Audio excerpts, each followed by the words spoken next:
Сәлеметсіз апай, қайырлы күн. Бүгінгі біздің тақырып қолжазбамен жазылған адам аттарын искусственный интеллект арқылы оқытылған жүйе арқылы тану.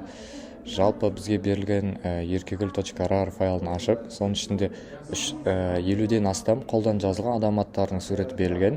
Сол біздің мақсат именно оқыту жүйелерін, библиотекаларын, оның ішінде әсіресе Keras және оның модельдерін және стойларын қолданып, сол жазылған суреттерді анықтап, суреттердің атын шығару керек болатын. Ең бірінші бізде блок ол импорт блоктары. Ол жерде керек нелерді, керек библиотекаларды импорттаймыз. Олардың ішінде Keras и TensorFlow және Keras терең оқыту жүйелерін аламыз. Одан кейін бізде train деген нені анықтауымыз керек. Айнымалыны, ол айнымалға бізге жаңағы біз ашқан, разархивировать еткен return name train CSV файлдардың ішінде керекті данныйларды, кестелерімізді алуымыз керек. Осыдай бізде екі айнымал бар. Бұл в дальнейшем бізге оқыту жүйесін көмектесуге арналған.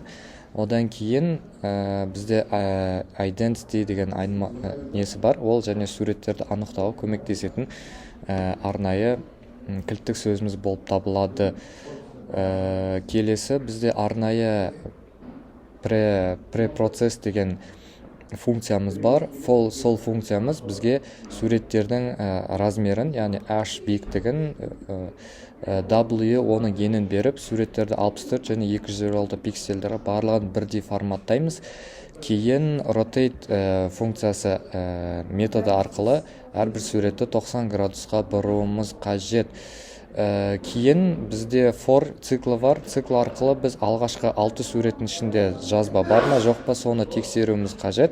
Және одан кейін бізге подготовка данных для обучения деп әдейі өзім ыңғайлап жазып қойдым. Ол жерде біз оқыту жүйесінің тілін, алфавитін енгізуіміз керек. Себебі бізде қазақша көбінесе түркі тілдес әріптер кездеседі.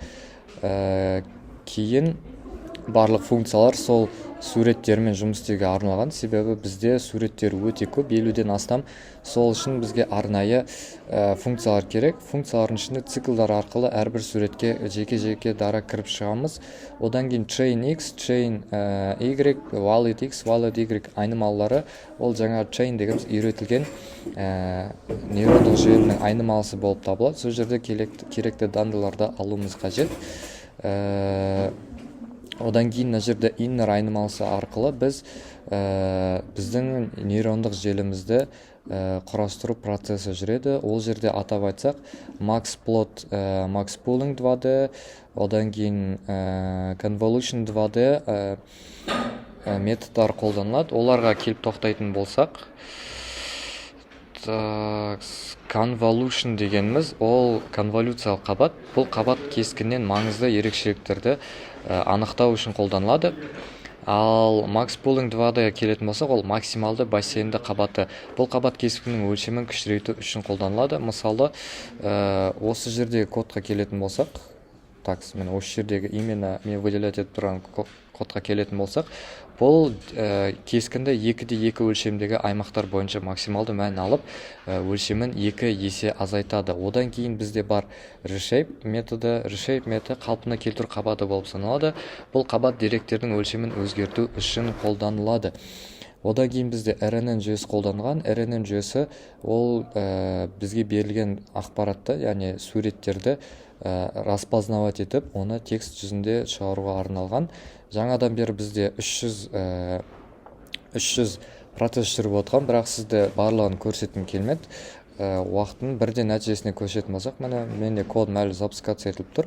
И нәтижесінде осындай бірінші график, сөздердің келу жиілігі matplotlibпен, одан кейін жаңағы сөздердің қанша сөздердің суреттерді алып, оны бізге matplotlibпен бір бейнеге келтіріп, қандай сөз жазылғандығы көрсетілген. Жалпы қысқаша осы лапка бойынша. Лапканың басты мақсаты суреттер, көптеген данныйларды алып, қолмен жазылған деректерді тану үшін арнайы нейросет орнатуымыз керек. Нейрондық желі ол үшін бізде CNN және RNN желілер қолданады. CNN жаңа суреттерді тануға арналған нейрондық желі, ал RNN сол танылған сөздерді конвертировать етіп бізге әріп ретінде жазу үшін арналған. Қысқаша осы.